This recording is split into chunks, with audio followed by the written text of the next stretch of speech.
जैसा कि मैं पहले भी बताता हूँ, सामाजिक संस्थाओं के साथ मिलकर काम करेंगे उत्तराखंड के लिए। ये हैं उत्तराखंड एकता मंच के बिष्ट जी और उनकी टीम। सामाजिक संस्थाओं के साथ मेल के लिए अध्यक्ष जी को उन्हें माला पहनाई बिष्ट जी ने, और खुद भी माला ग्रहण की। थोड़ा शांति बनाए रखिए, थोड़ा उत्तराखंड और उनके साथ ही मेन बात है, थोड़ा उसको समझिए आप। अच्छा ये आपका नाम सर? निशांत रथा। उत्तराखंड एकता मंच भी एक बहुत बड़ा मंच है जो आपको उत्तराखंड के विकास के लिए काम कर रहे हैं। उत्तराखंड एकता मंच है सर। दिल्ली से आए। हेलो, मैं रखू जी बात अपनी, मुझे 9 जिले जो हुआ है, मैं देहरादून की बात नहीं करता, या अगर आप गांव आप देहरादून है तो कोई बात नहीं यहाँ पे, पर जो पहाड़ के रहने वाले हैं उनका पहाड़ में ही आधार कार्ड है। ठीक है जी, एज एड्रेस। ठीक है जी। मैं एक बात यहाँ पे रख देता हूँ, हमारे मुद्दे क्लियर हैं। उत्तराखंड एकता मंच एक दबाव समूह है, बिल्कुल वैसे ही जैसे आप लोग एक दबाव प्रेशर डाल के सरकार से सारी नीतियों पे काम करवा लेते हैं। ठीक है जी, बिल्कुल वैसे ही उत्तराखंड एकता मंच एक दबाव समूह है जो सरकारों से संपर्क करके और उत्तराखंडियों की भाषा मांगों को सरकारों तक पहुंचाती है। ये करते दिल्ली में हमने आपको बताई थी एग्जाम्पल। अगली मांग हमारी क्या है जी? 8 महीना उत्तराखंड एकता मंच की रिसर्च टीम ने पूरा एनालिसिस करके निकाला कि एग्जैक्टली उत्तराखंड की तरफ हम घर वापसी करें तो करें कैसे करें। मेरे हिसाब से मेरे साथी निशांत भाई ने पिछली बार कुछ लोगों के साथ मीटिंग किया था, हमने बात रखी थी एक मुद्दा 5th शेड्यूल।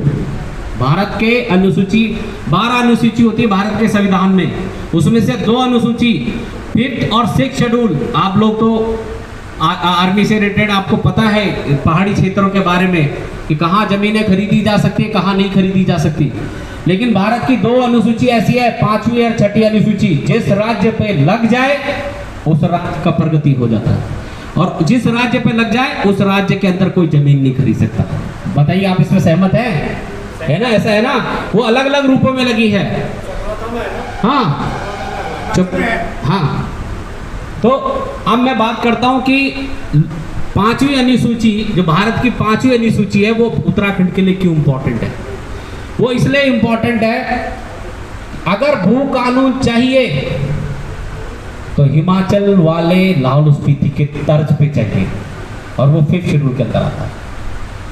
हिमाचल वाले कुल्लू मनाली शिमला वाला भू कानून नहीं चाहिए, वो राज्य सरकार लगाती है, राज्य सरकार हटा सकती है। हमारे यहाँ भी भू कानून लगा हुआ है जो राज्य सरकार बार बार टक टक टक टक बदलती रहती है। हमें वो भू कानून चाहिए जो भारत के संविधान में लिखा गया है, उसका नाम है 5वीं अनुसूची। और वो इतना कठोर भू कानून है कि उस भू कानून के माध्यम से कोई भी व्यक्ति छोड़ो, सरकारें तक आपके यहाँ पे जल जमीन जंगल पर अधिकार नहीं जमा सकती। ये संविधान ने हमें राइट दिया है। ठीक है, लोग भू कानून का मुद्दा उठा रहे हैं कि हिमाचल की तर्ज पे चाहिए। एक लाइन थोड़ा और ऐड कर दो कि हिमाचल वाले लाहौल स्पीति के तर्ज पे चाहिए। एग्जाम्पल मैं दे देता हूं, अगर लाहौल स्पीति वाला व्यक्ति, अगर कुल्लू वाला व्यक्ति और लाहौल स्पीति वाला व्यक्ति चाहे तो शिमला कुल्लू मनाली में जमीन खरीद सकता है, आपको पता है। लेकिन कुल्लू मनाली वाला व्यक्ति लाहौल स्पीति में जमीन नहीं खरीद सकता। वैसे ही जैसे हम लोग चक्राता में जमीन नहीं खरीद सकते, हमें वो भू कानून चाहिए। ये 5वीं अनुसूची के अंदर आता है। दूसरा, आपकी भाषा को द्वितीय श्रेणी के दर्जा में दी जाती। कहने का मतलब है कि उत्तराखंडी भाषाएं जो हैं उनको द्वितीय श्रेणी वाला कॉलेजों में स्कूलों में पढ़ाना एक अनिवार्य हो जाता है उस सूची के अनुसार। उसमें थोड़ा सा और चर्चा का विषय है। तीसरा पॉइंट है रिजर्वेशन। शेड्यूल ट्राइब क्या होता है पूरा का पूरा। कल पौंटा साहिब में हमारी मीटिंग थी और भगवान की कृपा से, धारी देवी की कृपा से, मुझे एक बच्चा चंडीगढ़ में, उसने मुझसे लिफ्ट मांगी और वो वीडियो अभी हम सार्वजनिक करेंगे आप लोगों के लिए, सब लोगों के लिए। उसमें बच्चे ने इतनी बड़ी बात कही कि अनूप भाई, मैं एक बार कुमाऊंगढ़ गया था, मेरी एजुकेशन कंप्लीट हुई और मैं कुमाऊंगढ़ गया था, मेरी इंटर्नशिप थी, तब हमने वहां पे देखा, स्थिति देख के ये कहा, अरे इनकी तो पहाड़ में खेती भी ढंग से नहीं हो पाती है, ये लोग तो, उनके यहाँ तो रोड भी नहीं है, रिजर्वेशन की कंडीशन में तो ये लोगों को रिजर्वेशन चाहिए, कुमाऊं वालों को। हम तो संपन्न है, हमारे पास तो रोड भी है, हमारे पास नौकरी भी है। तो मैंने और डिटेल्स में बात करी तो मैंने बोला तुम अपने गांव की स्थिति बताओ। तो उसने कहा मेरे गांव में तो 3 IITN है, 1 IPS है, 3 IAS ऑफिसर है और 30 परिवार रहते हैं और 28 लोग सरकारी नौकरी में। ये किसकी वजह से? 5वीं अनुसूची, यानी कि 5वीं अनुसूची का पूरा कंप्लीटली वहां पे लागू नहीं है, पर शेड्यूल ट्राइब एरिया वो पूरा घोषित कर रखा। बहुत है, हमें वो चाहिए था। हमारी उम्मीद वहां थी जहां से हमारा बच्चा प्रगति करे। मैंने बोला आप क्या कर रहे हो? कह रहे कि मुझे भी IIM में शेड्यूल ट्राइब कैटेगरी में रिजर्वेशन मिला और मैंने वहां पे एडमिशन लिया और वहां से अपना MBA किया। हम कहाँ रह गए सब? ट्राइब ही नाम अलग है, पहाड़ आप पहाड़ी कह लो उसको, या आदिवासी कह लो, कुछ भी कह लो। अब इसमें यह है कि बच्चा मेरा जब UPS का एग्जाम देने के लिए आएगा तो सबसे पहले बोलेगा कि पिताजी मुझे बताओ कि मैं एग्जाम दूं कैसे। तो हम बोलेंगे बेटा रुक, गांव में हमारा 5th शेड्यूल लगा हुआ है, हम गांव जाके पहले अपना वो सर्टिफिकेट बनाते हैं। लेकिन जैसे मैं गांव पहुंचूंगा पटवारी कहेगा कि पहले अपना आधार कार्ड यहाँ शिफ्ट करो, अपना वो वोटर कार्ड यहाँ शिफ्ट करो। तो मुझे बताइए जिसको हमारे बच्चे को नौकरी का ये है, हर जगह रिजर्वेशन है। आप करिए जिसकी दुर्गति हुई है, छोटा सा एग्जांपल देता हूँ। कल ही पोंटा साहिब में बैठे हुए कुछ साथी कह रहे थे जौनसार में इलाका ऐसा था कि हम लोग यहाँ शादी तक नहीं करते थे एक टाइम पे, और वही जौनसार, वही चक्राता, 3 IAS ऑफिसर है गाँव में, ISP है, सब कुछ IITN होने के गाँव में, रोड जार के सारी पॉलिसीज है। तो मैं ये कहता हूँ कि नहीं हो सके। परिसीमन का मुद्दा, जॉब का मुद्दा, भू कानून सब इसी के अंदर आ रहे हैं, भाषा इसी के अंदर आ रही है। तो मुझे बता दो सर कि उत्तराखंड के लिए इस टाइम ऐसा कौन सा कानून है जो 73% माइग्रेशन हुई है, हम घर वापसी कैसे कर सकते हैं? कल ऐसा ना हो कि मेरा पोता कहते कि मेरा दादा भी रहता था पहाड़ में। आप भी हो सकते हो उस कैटेगरी में सर, कुछ टाइम बाद जो पहाड़ के लिए कुछ। मैं नहीं कहता कि सब, मैं तो कहता हूँ मेरे साथ ऐसा ना हो जाए कहीं। तो मुझे बताइए सर, ये 5th शेड्यूल का पॉइंट आपको क्लियर है कि कुछ क्वेश्चन है? तो मुझे बताइए सर। हम ये मुद्दा दिल्ली में 150 संस्थाओं को इकट्ठा किया हमने, 102 संस्थाएं वहां पहुंची, हमने उनसे पारित करा के अब भारत के में पूरे 500 मीटिंगें कर रहे हैं। 1 अक्टूबर को उत्तराखंड ये प्रेस क्लब है, उत्तरांचल प्रेस क्लब है, यहाँ पे 1 अक्टूबर को 10 बजे मीटिंग है।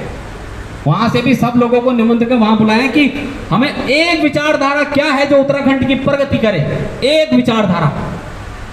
और वो विचारधारा सर यही है कि पहाड़ी क्षेत्र में 5th शेड्यूल लगना चाहिए, 5वीं अनुसूची लगना चाहिए। नहीं है तो मिजोरम में, त्रिपुरा में, मेघालय में, आसाम में 6ठी अनुसूची लगी हुई है। 6ठी अनुसूची और भी पावरफुल होती है।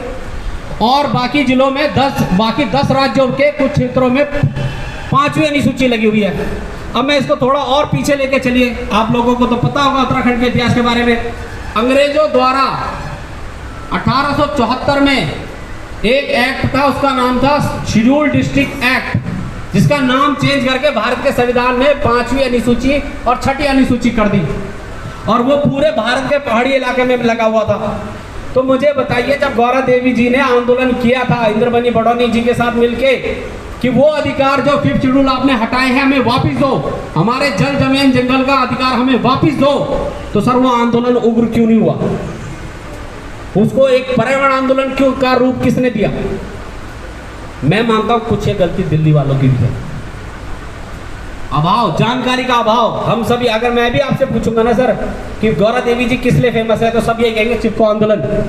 लेकिन अधिकार था सर वो 1972 में हमसे सरकार ने छीन लिया था, और वो यही अधिकार था कि हमारा जल जमीन जंगल पे सिर्फ अगर अधिकार है तो वो पहाड़ी का अधिकार है, जो वो रहता है उसका अधिकार है, और नहीं हो तो 1972 के बाद ही माइग्रेशन हुआ है। दिल्ली में कोई दिखा दो जो 60 साल से ज़्यादा रहता है, सब बोलते हैं हम 50 साल हो गए, 50 साल हो गए, 50 साल हो गए, 50 साल। मैं एक ही चीज़ पे आपसे सहमति चाहता हूँ, हाथ उठा के सहमति दे देना मेरे बुजुर्गों।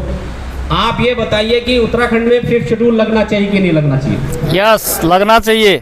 एक वीडियो बना दो सर, हमारे सरों की। सर एक छोटी रिक्वेस्ट कर सकते हैं साहब, जो मैं अपने वीडियोज में मैं भी बोलता हूं कि हमें हिल ट्राइब का दर्जा, जैसे अरुणाचल वगैरह जो बॉर्डर पर रहते हैं और चाइना बॉर्डर की रक्षा करते हैं, हमारे जोशीमठ क्षेत्र के जितने फौजी हैं वो सब बॉर्डर हमारे खाली हो गए हैं, सारे बॉर्डर खाली हो गए हैं। अगर हिल शेड्यूल्ड ट्राइब से अगर किसी को आपत्ति है, नाम बदल के हिल ट्राइब नहीं हो सकता, हिल में तो सभी रहते हैं। हिल ट्राइब का दर्जा अगर हमें मिलता, जैसे लेह लद्दाख वाला वहाँ रहता चाइना बॉर्डर पर, तो हमारे प्रशिक्षित फौजी बॉर्डर पर होते। जैसे कारगिल में लड़ाई लगी तो सूचना याक ढूंढने गए थे वहाँ के लोग जिनको ट्राइब का दर्जा है, और उनने बोला कि यार इंडियन आर्मी तो शिमला समझौता के तहत सर्दियों में नीचे आ जाती, तो ये पोस्टों पे कौन है, इसलिए उनने सूचना दी और तब युद्ध हुआ। ऐसी नीति माणा और दर्रों में जितने उत्तरकाशी के क्षेत्र हैं, ट्राइब का दर्जा जो चाहे नाम बदल दो, हिल ट्राइब जिसका मैं समर्थन करता हूँ, वो मिले तो हम लोगों की ज़रूर वापसी होगी और पूरा गढ़वाल क्षेत्र उन्नति करेगा। मैं इसका समर्थन करता हूँ। तो एक नारा हो जाएगी कि हम उत्तराखंड मांगे 5th शेड्यूल। ठीक है जी, उत्तराखंड मांगे 5th शेड्यूल, उत्तराखंड मांगे 5th शेड्यूल, उत्तराखंड मांगे 5th शेड्यूल। जय बद्री विशाल, जय बद्री विशाल।